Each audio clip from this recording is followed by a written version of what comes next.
Hello. तर आज आम्ही दोघी निघालो होतो गणपतीच्या मंदिरामध्ये दुर्वा अर्पण करण्यासाठी. तर गणेश जयंतीच्या 1-2 दिवस अगोदर ना आमच्या इथं गणेश मंदिरामध्ये ना दुर्वा अर्पण केला जातात. तर ह्यांच्याकडून ना सगळं साहित्य दिलं जातं, जसं की हे दुर्वा वगैरे असतात ना, तर ते दिलं जातं. आपण आपल्या घरून जाताना जे एक तामान असतं, त्याचबरोबर आपला जो घरातला गणपती असतो ना तो घेऊन जायचा आणि त्यांच्याबरोबर ना 1008 जे गणपतीची नावं उच्चारतात ना त्यावरती आपण ना दुर्वा अर्पण करायचं. प्रियाय नमः.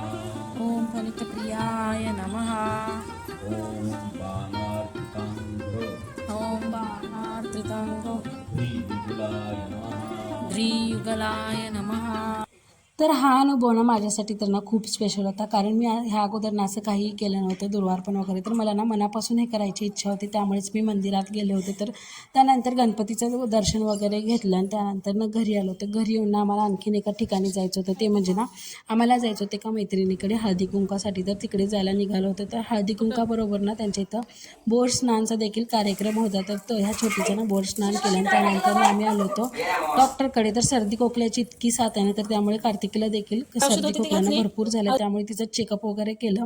त्यानंतर मेडिकलमधून ना तिच्यासाठी औषध वगैरे घेतलं आणि असं संपवलं आजचा दिवस. तुम्हाला कसा वाटला मला नक्की कमेंट करा. भेटूया नेक्स्ट व्हिडिओमध्ये.